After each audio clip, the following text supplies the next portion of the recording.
Alors, on a, pour le dessert, on a Julie Bruno, qui est épidémiologiste, chercheuse clinicienne et professeure du département de médecine familiale à l'Université de Montréal.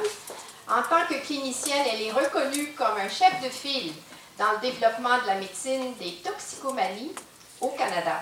Ses réalisations en recherche ont contribué d'une façon significative à une meilleure compréhension de la dynamique de transmission du VIH chez les utilisateurs de drogues par injection.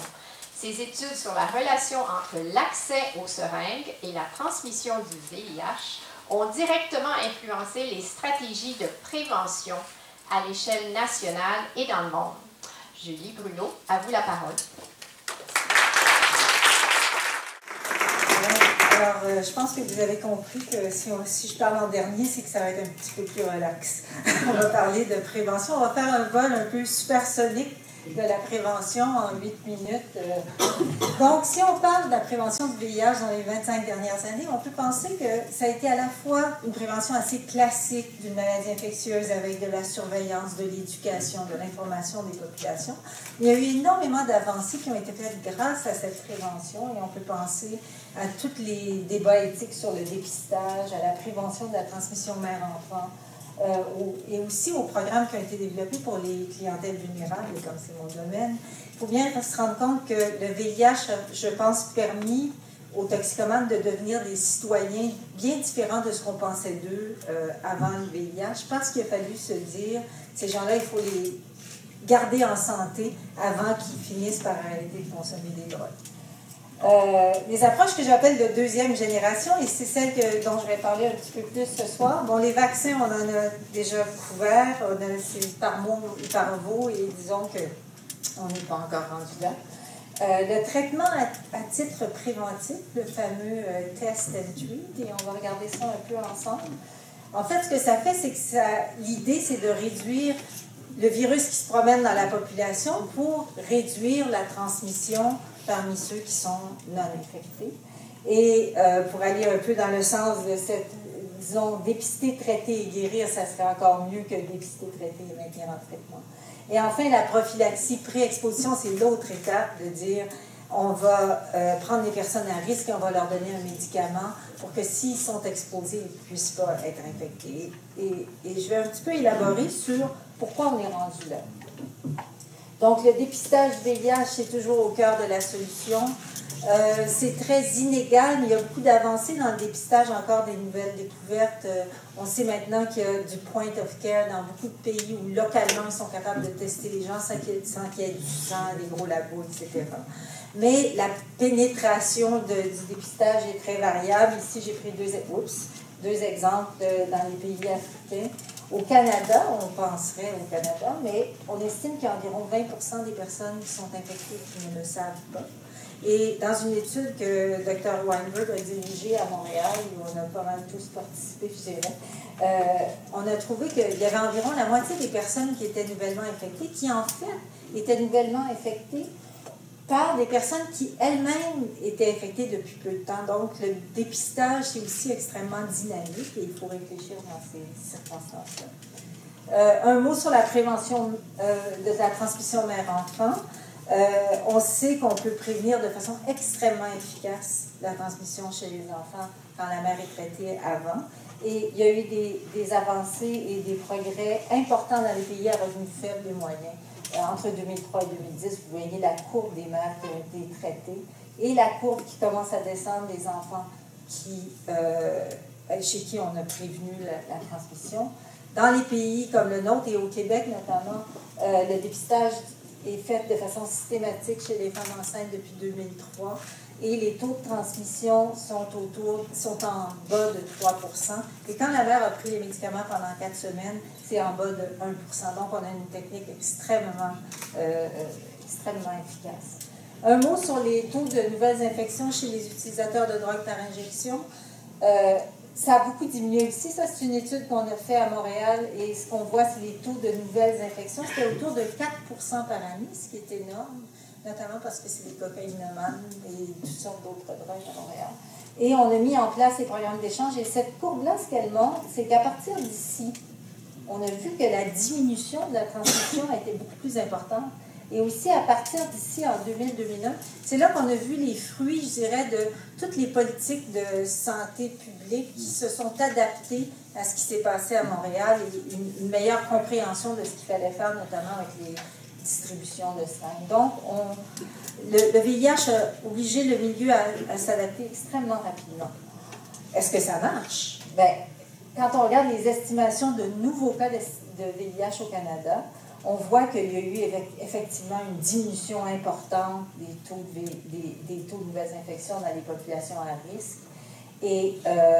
Mais on a aussi un plateau. On peut dire que depuis les débuts des années 2000, les mesures de prévention ont fonctionné, mais on est atteint un plateau où on n'arrive pas nécessairement à diminuer plus rapidement. Et c'est pour ça qu'on se pose toutes sortes de questions sur qu'est-ce qu'on peut faire de plus. Le traitement pour la prévention, c'est une idée qui est arrivée dès les années 96, quand on a commencé à avoir des bonnes molécules pour traiter, en se disant, ce que je vous disais tantôt, c'est-à-dire si on traite ceux qui sont infectés, bien, il va y avoir moins de virus, puis on va pouvoir prévenir mieux. Et ça, c'est une courbe qui est finalement des données de Colombie-Britannique. Ici, c'est les nouveaux cas de VIH. Ici, c'est les gens qui sont en traitement. Et ici, c'est la même population, mais chez les utilisateurs de drogues injectables.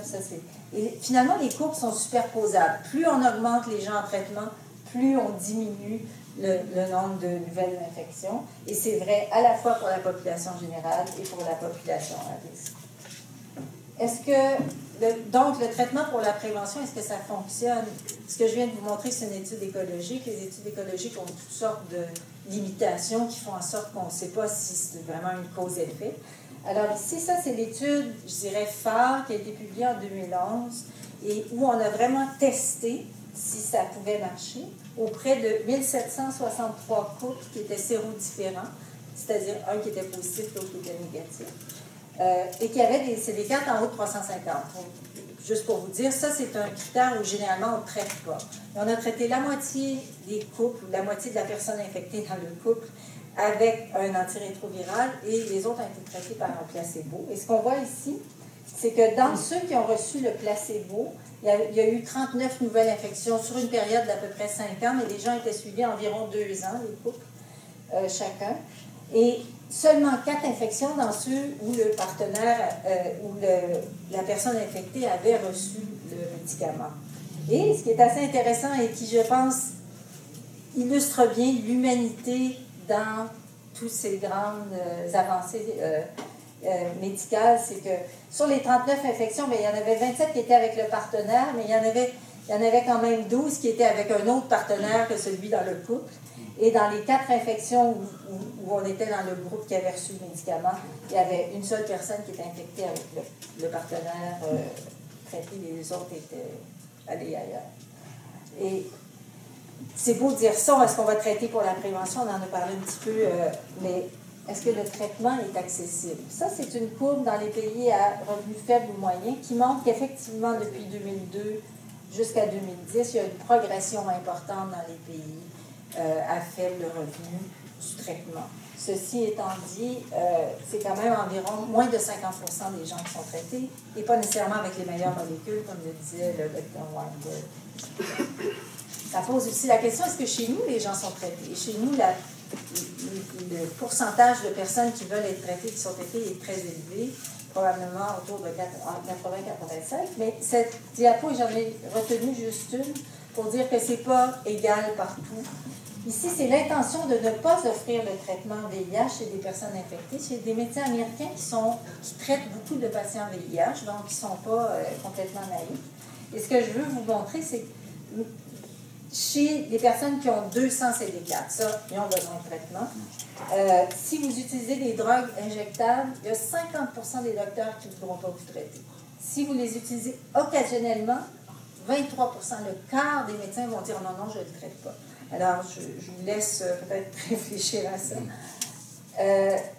Une dernière, rapidement, pour dire où est-ce qu'on va après ça, c'est la prophylaxie pré-exposition. Et là, Les études commencent. Il y a 3 études cliniques randomisées qui ont paru en 2002, avec des résultats fluctuants selon que les personnes prennent le médicament ou pas. Il faut quand même voir que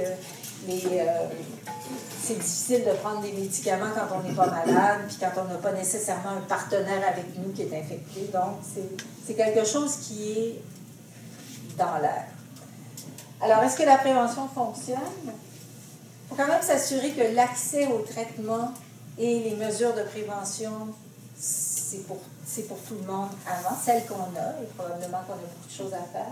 Il faut aussi s'interroger sur les changements qui sont nécessaires dans nos sociétés pour permettre à des programmes novateurs de s'implanter puis d'être vraiment au cœur des populations qui en ont besoin. Qui va accepter de prioriser les clientèles vulnérables puis des approches audacieuses. On parle beaucoup de lieux d'injection sécurisés à Montréal et ça fait certainement partie des questions qu'il faut se poser.